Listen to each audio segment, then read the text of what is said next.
අම්මේ අද අම්මා හරිම ලස්සනයි. සුරංගනාවියෙක් වගේ.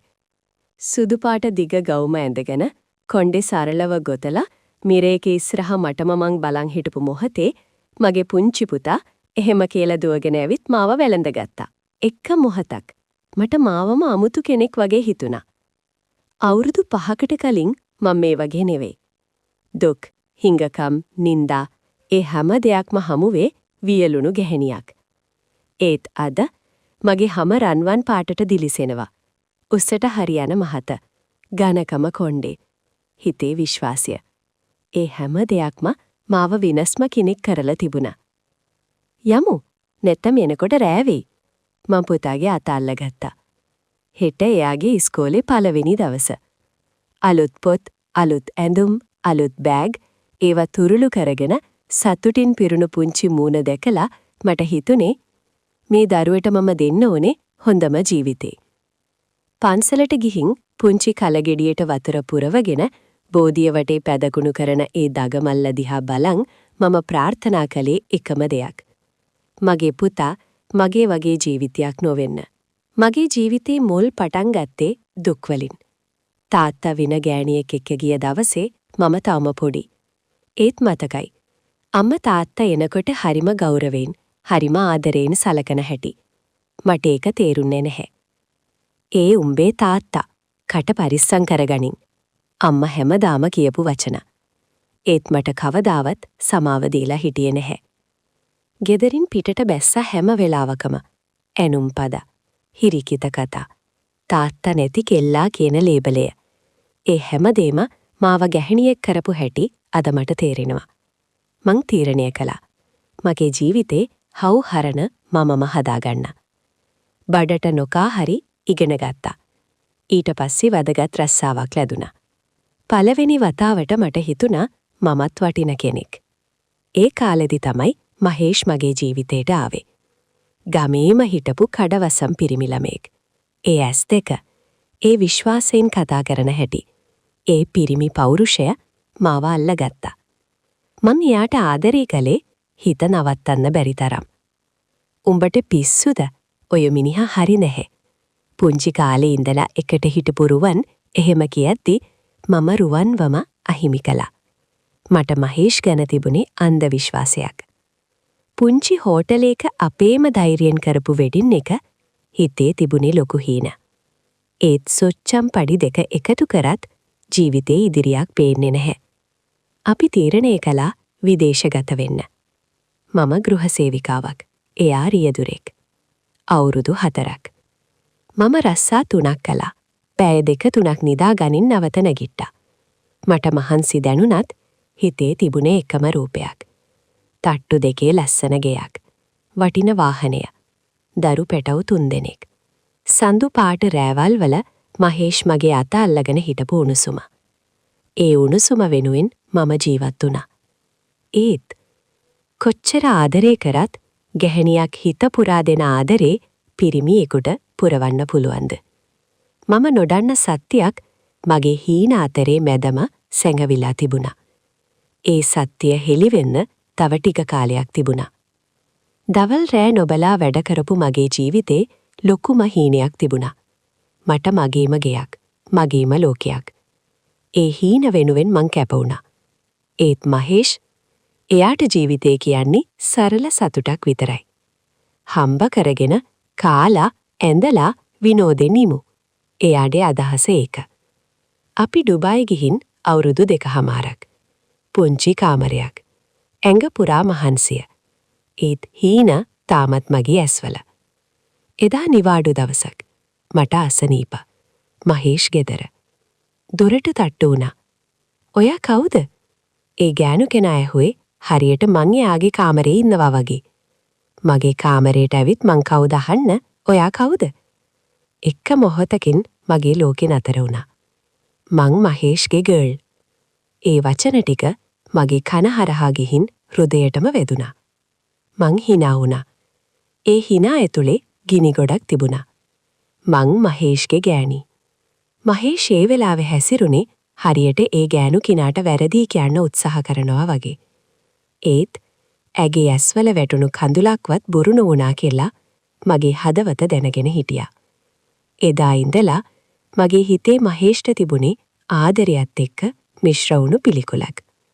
ඒත් එයා උදේ හවා මගේ අත අල්ලලා සමාව ඉල්ලද්දි මට හිත තද කරගෙන ඉන්න බැරි වුණා.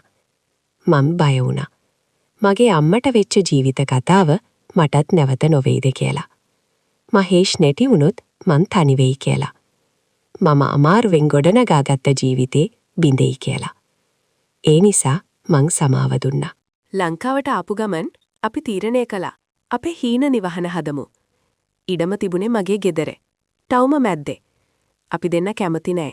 ඒත් හිතලා බැලුවාම ඒක තමයි හොඳම විසඳුම. ගෙයක් හදන්න වියදම් කළේ මගේ දාඩිය. මහේෂ්ගේ සල්ලි වාහනයකට. මගේ සල්ලි ගෙයක්. මාස 6කින් ගේ වහලත් දාලා වෑන් එකක් ගත්තා.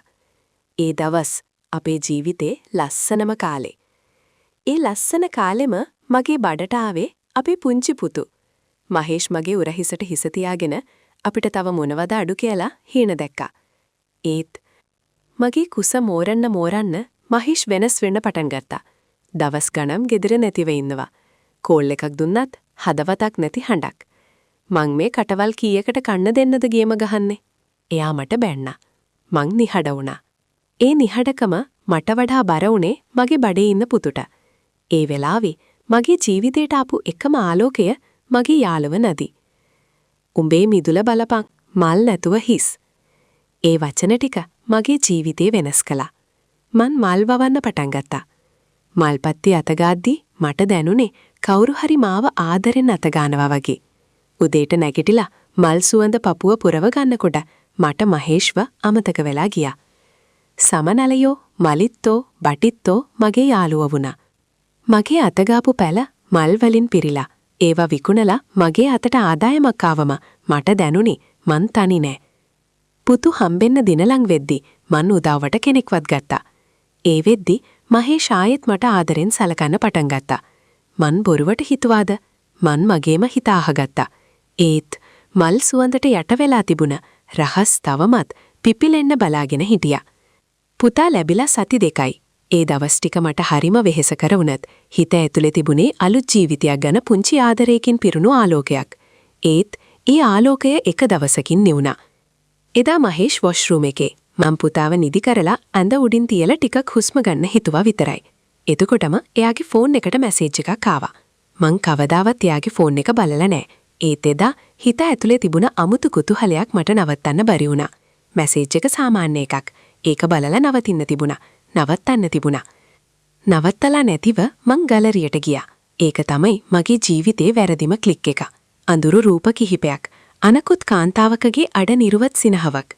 ඒවට වඩා දරුණු දේ තිබුණේ එක වීඩියෝ එකක. මගේ මහත්තයා වෙන කාන්තාවකගේ උකුල උඩ අමුතු ආසාවකින් hina වෙමින්. මට ලෝකෙම තප්පරයක් නවතිලා වගේ දැනුණා.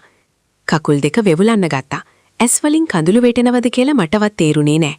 මං හිතාගෙන හිටියේ මට කඳුළු එන්නේ නැති තරම් මම හයියයි කියලා. මොකද්ද තමුසේ ඔය කරන්නේ? මහේෂ් එකපාරටම ෆෝන් එක උදුරගෙන ගත්තා. කවුද ඒ ගෑණි? මගේ හඬ හුගක් හෙමින්. එයා hina වුණා. ඒ hina තුල කිසිම පසුතැවීමක් තිබුණේ නැහැ. ඊළඟ මොහොතේ මගේ ජීවිතේ පළවෙනි වතාවට මට එයාගේ නත්තාරක් වැදුනා. මම බිම වැටුණා. සති 2ක් වයස පුතු බිහි කරපු බඩට එයා පයින් ගැහුවා. ඒ වේදනාවට වඩා හිත රිදුනේ මේ ගෙදර පිරිමිය මම කියපු වචනෙන්. එයා ගියා. මම බිම වැතිරිලා හිටියා. මට දැනුනේ මම මිනිස්සෙක් නෙවෙයි කියලා.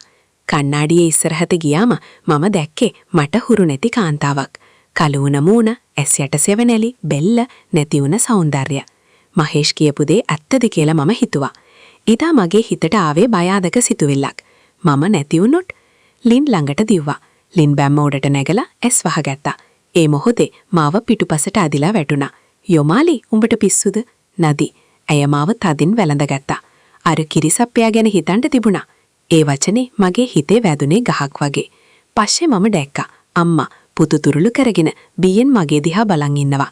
මට මීට විනාඩි කිහිපයකට කලින් ගන්න ගිය තීරණය ගැන පිළිකුලක් දැනුණා. කාලේ ගියා. මම කාමරෙන් එළියට එන්න තමාරු වුණා. කරින්න දොන්න හිතක් තිබුණේ නැහැ. නදී හැමදාම කියනවා, "උඹ ගෑණියෙක් ඔහොම කඩා වැටෙන්න නැතුව ඉන්න." අම්මා කියනවා, "දරුවගේ තාත්තනේ." හිතේ ගින්නට තෙම්බිලි වතුරවත් ප්‍රමාණවත් උනේ නැහැ. එදා රෑ පුතා මගේ වලලු අතර නිදි. මම ඕගොගේ මූණ දිහා බැලුවා. ඒ පුංචි නහය ඇස් වහගෙන hina වෙන්න වගේ පෙනුන ලීකාව මට හිතාගන්න බැරි වුණා. මගේ ජීවිතේ මේ තරම් අඳුරු වෙලා තියෙද්දි මේ පුංචි ජීවිතයේ ඇතුලේ මෙච්චර ආලෝකයක් කොහොම තියනවද? මම මගේ බඩ මත අත තබලා හිතුවා. මේ ශරීරය තමයි මේ ලෝකෙට මේ ජීවිතේ ගෙනාපු එක. කවුරු කිව්වත් මම විරූපී නෙවෙයි. මම අම්මා. ඒ හඳුනා ගැනීම මට ටිකක් ආත්ම ගෞරවය ආපහු ගෙනාවා. මහේෂ් ආපහු ආවා. ඒත් එදා ලිම් බැම්ම උඩ හිටපු යොමාලි ආපහු ආවේ නෑ. ඒක වෙනස් කෙනෙක්. ඉතින් ඊළඟට මොනව වෙයිද? යොමාලි මහේෂ්ව සමාව දෙයිද? නැත්තම් ඇය තම ජීවිතේ නවතම තීරණයක් ගනීවිද? ඇත්තටම උඹට බැරිද සමාවක් දෙන්න? නදී එහෙම ඇහුවාම මං එයා දිහා බැලුවේ අමුතුම හැඟීමකින්. උඹේ මිනිහ වෙන ගෑණියෙක් එක්ක රහසේ ජීවිතේ බෙදා ගන්නවා කියලා දැනගත්තොත් උඹට පුළුවන්ද ඒ මිනිහට වෙනසක් නැතුව සලකන්න? ඒ ප්‍රශ්නෙට උත්තර නැති වෙලා නදී නිහඬ වුණා. හැමෝම දාර්ශනික වෙන්නේ අනුන්ගේ ප්‍රශ්නවලදී විතරයි. ඒ වෙලාවේ මගේ දරුවා සති 2ක් වයස. මගේ හුස්ම වගේ මට අතට අල්ලගෙන ඉන්න පුංචි ජීවිතයක්. මහේෂ් එයා මහගෙදරට ගිහිලා දරුවා බලන්නවත් ආවේ නෑ. මං තනියම අලුත් අම්මෙක් බිස්නස් එක පනල්ලගෙන. ඒ දවස්වල මං හුදෙක් ජීවත් වුණා විතරයි. ජීවිතේ රසක් තිබුණේ නෑ. දවසක් නදී අලුත් ආරංචියක් අරගෙන ආවා. එයා අර ගෑණි එක්ක ඇමරිකා යන්න හදනවලු.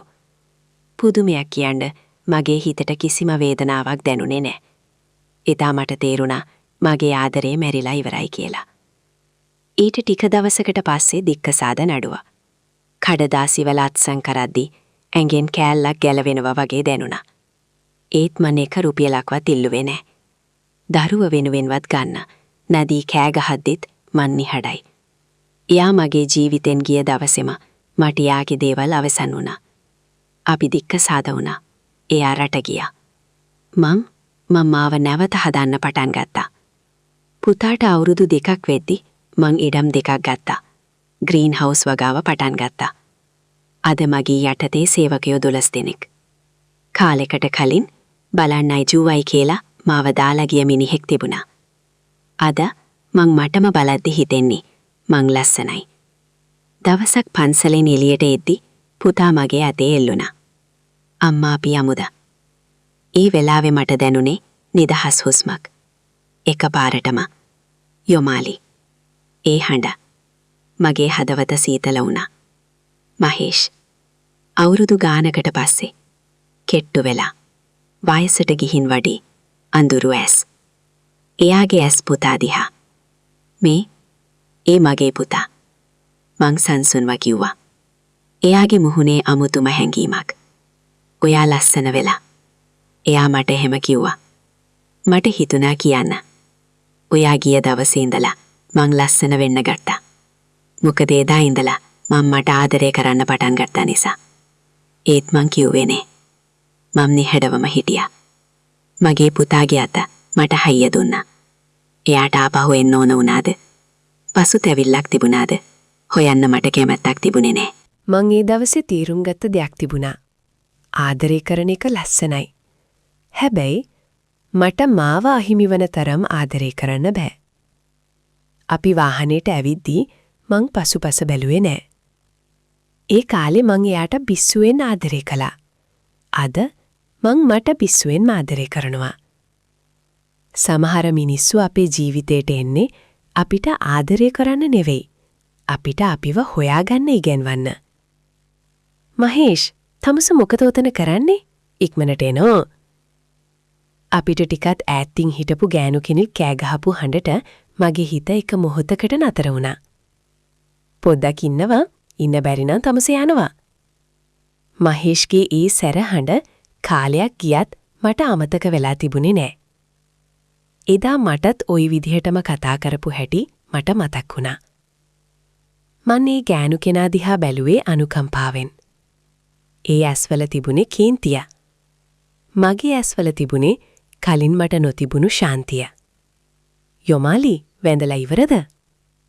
ඒ හඬ හිතට ආරක්ෂාවක් වගේ ඇදෙන හඬක්. අසංක. මට හිනාවක් ඉබේම ආවා. තාත්ති සුදු පුතා දුවලා ගිහින් අසංකගේ ඇඟේ එල්ලුණා. අසංක පුතාව වඩා ගන්නකොට ඒ දර්ශනය දිහා බලන මගේ හිතට දැනුනේ මේ තමයි සැබෑ සැනසීම කියලා. තාත්ති කොහෙද ගියේ?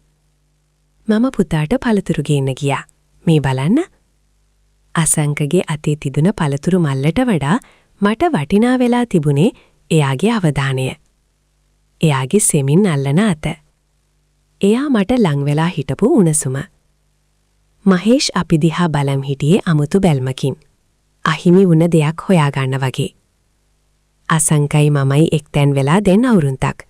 ඒ අවුරුද්ද මට උගන්නපු ලොකුම පාඩම. ආදරේ කියන්නේ අයිතිකාරකමක් නෙවෙයි. ආදරේ කියන්නේ පරිත්‍යාගයක්. අසංක එහෙම කියනවා. ඒ වචනවලට අරුත දීලා එයා මගේ ජීවිතේට ආරක්ෂාවක් වුණා. මගේ දරුවට තාත්තෙක් වුණා. යොමාලි මේ මහේෂ්ගේ හඬේ තිබුණේ පසුතැරීමක්ද නැත්නම් හදිසි බියක්ද මට තේරුම් ගන්න බැරි වුණා. මහේෂ් මේ මගේ මහත්තයා අසංක. මම හිතාමතාම ඒ වචන සෙමින් කිව්වා. අසංක තව ටිකක් මට ලං වුණා. එයාගේ අත මගේ කරට සෙමින් වැදුණා. එයාව නොදන්න අනතුරකින් මාව ආරක්ෂා කරනවා වගේ. ඒ අතේ තිබුණේ බලපෑමක් නෙවෙයි. නමුත් සම්පූර්ණ හිමිකමක්. අපි යමුද? රෑ වෙනවනේ. යමු. අසංක මහේෂ්ගේ ඇස් දෙක දිහාව බලලා අපි යන්නම් කියද්දි මහේෂ් හිටියේ හුලං ගිය බැලුමක් වගේ. බයි අංකල්. පුතා අත වනද්දි මහේෂ්ගේ ඇස්වල ලොකුම සත්‍යය දිස්සුණා. ලේන් ජාතක කරපු පලියට කෙනෙක් තාත්තෙක් වෙන්නේ නෑ. තාත්තෙක් වෙන්න නම් දරුවෙක්ගේ හිත අල්ලගන්න ඕන. අපි ටිකෙන් ටික ඈත් වෙද්දි අසංක මගේ අත තව තද කරගත්තේ. හරියට මං ඉන්නවා කියලා නිහඬව පොරොන්දු වෙන්න වගේ. මං එයා දිහා බැලුවා. එයා hina වුණා. එදා මට තේරුණා ආදරේ කියන්නේ අපිව රැකගන්න පුළුවන් කෙනෙක් අල්ලගන්න එක. ඒ දවසේ මහේෂ්ට අහිමි වුණේ බිරිඳක් විතරක් නෙවෙයි. තාත්තෙක් වෙන්න තිබුණු අවස්ථාවක්.